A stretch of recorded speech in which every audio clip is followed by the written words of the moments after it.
credit for our individual accomplishments. Contrast to equity. Equity is rooted in Marxist ideology and demands that groups, not the individual, have comparable outcomes. Notions of equity promote divisions among class, race, ethnicity, religious affiliation, and a multitude of other categories. Equity is a lie. The lie of equity promulgates the idea of the oppressor and the oppressed. We don't all reach the same place because each and every one of us is unique. Each one of us has individual aspirations, motivations, and capabilities. These differences are among the many things that make people so fascinating. And the attempt to create equity is an attempt to dehumanize the individual. Human beings are not automatons reprogrammed with the popular political doctrine of the day. In the attempt to arrive at equity as an end must rely upon the perversion of education into hollow dogma and ultimately results in slavish obedience to authoritarianism. As an American, I believe in the value of individual achievement and not in the lie of collectivization. I understand that hard work, diligent study, and personal sacrifice are the building blocks of individual achievement. Marxism, communism, socialism, collectivism of all stripes is a lie.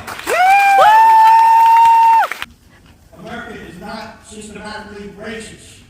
We live in the greatest nation on earth. Our free nation and our individual rights enumerated by the Declaration of Independence and protected by the Bill of Rights and Constitution. As an example of the Declaration of Independence, the writers included a powerful statement, a reminder that our founders believe that certain individual rights predate the establishment of our government, and that these rights are bestowed upon us by our Creator. Today, in America, it seems as if a new social order is attempted to recreate the meaning words. This new social order is entered into our children's classrooms. Critical race theory is a rebranding of Marxism. It is un-American, and its teachings are inherently racist. CRT insists, based on the color of our skin, certain individuals are the oppressors, while the others are the oppressed. If we reject the concept of CRT, we are targeted as racist. The goal of proponents of critical race theory to rebrand America as systematically racist. This theory teaching, pushed by extreme left-wing ideologues and racial radical liberals who embrace the concept of Marxism and communism, has been accepted by even moderate Democrats, and has left many Americans confused. Most Americans, I believe, have no place for racism in their hearts. We believe in our pre-existing rights that all people are created equal. The left's tactics to divide people based on race to establish an oppressor and an oppressor firmly dividing our country are dangerous and damaging to all Americans and to all those across the globe who dream of one day of living in a country that is free. The left's bold assertion that America is systematically racist must be denied. No individual has the authority to rule over or oppress another. In our family document, reiterate this. Policy 832, educational equity, critical race theory, global initiative. Doesn't matter what you call it, the people don't want it. And if you push it, I'm going to be sitting in one of those seats after the next Board of Election. Equity or whatever the heck you want to call it. What I call it is racism. We're trying to get racism out of schools. We're trying to treat everyone as their equal. When you implement this and something like this, what you're doing is you're saying, let's teach racism. We don't want it. We're keeping our eyes on you. The elections are coming up. We're not afraid to turn out at the polls. So take it from there. What any one school district does affects all of us in Monroe County. Yeah. I am close to building a home in Polk Township. I was so thankful to be able to come out here.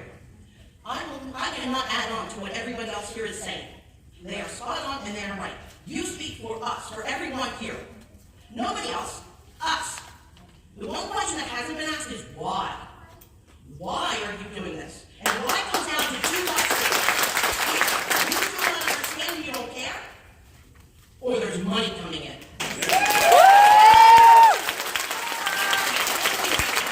That you would do this against everybody in this township. Wait, we're still in the red, but they're complaining about it. I will give my time, the rest of my time, for anybody else that wants to extend it within one section. That woman that talked about socialism, the reason why you are able to stand here is because it is not socialism. Being here and hearing all this, my concern after reviewing all the materials was agenda item 6A, that educational equity. policy that you want to pass is something that was already part of our district and we're just making adjustments to. This is something that's newly introduced to our district. My first question is, who decided that this was something the district needed? I'd like to know who thought this was a good idea, that we needed to introduce this policy. And to whomever that is, I'd like to hear about why you feel that these policies are necessary and why they're necessary at this point in time when we have about 10 fires to put out. We're dealing with the after effects of the pandemic. We lost a superintendent, 2 principals, vice principal, a bunch of staff. It's hard to fathom why writing a new policy on equity is a priority right now. To me, it seems also, due to the sensitivity of this policy subject matter, perhaps the board should have considered involving the community in drafting this type of policy.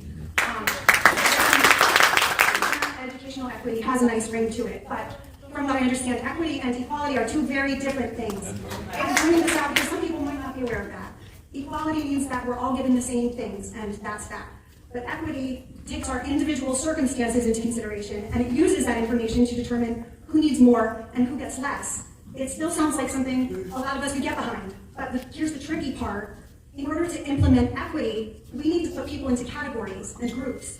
Groups based on gender, race, ethnicity, socioeconomic status, disabilities, etc. In the name of equity, we are required to discriminate, and I'm not okay with that. So I'm asking the board to table your vote on policy 832 until all of us, the board and the public, have time to review, digest, discuss its content, and understand how enacting the policy may affect the district. That he will introduce CRT into the system to lead our children into division. You will have to answer to the Almighty God for that. Antifa, All Lives Matter, Black Lives Matter, Red Lives Matter. What are we doing here? And why is this board even focused on any of that? That's all that, all those groups, they all have an agenda. The list goes on and on and on. We're a school district. We are educational. These are educational institutions. Our primary directive, first and foremost, is to educate. So I'm here tonight with a plea to each and every board member to fight for the Pleasant Valley School District. I'm here to ask your help, to get things back to where they need to be. I'm here to ask for your support to educate our children. As a parent, it is my responsibility to teach my child right from wrong. I'm here today as a concerned parent, taxpayer, and voter for my child and all children of this district.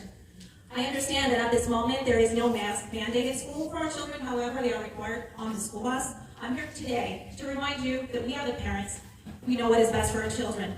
We will not be sending our children to school with masks for any reason. I would like to remind you that per the FDA, the COVID vaccines, PCR tests, and masks all have emergency use authorization and require informed consent and a right to refuse. Therefore, as parents, we have legal custody of our children, and this includes the right to make medical decisions. The school does not have custody of my child and does not have my consent to mask, test, or vaccinate my child.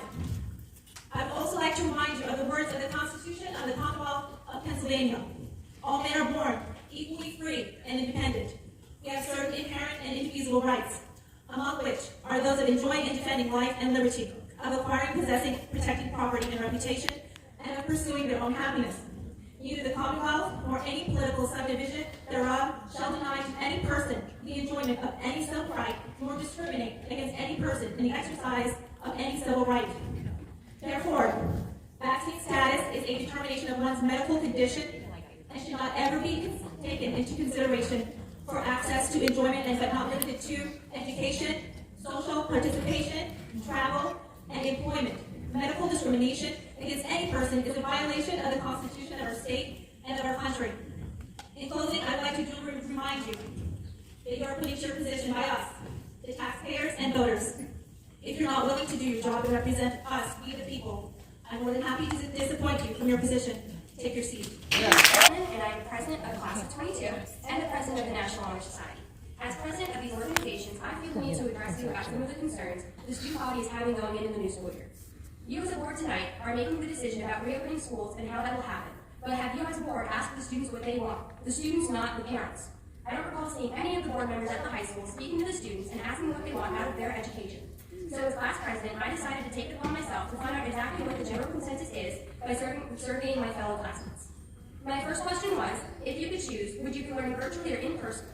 92.2% of students want to return to in-person learning.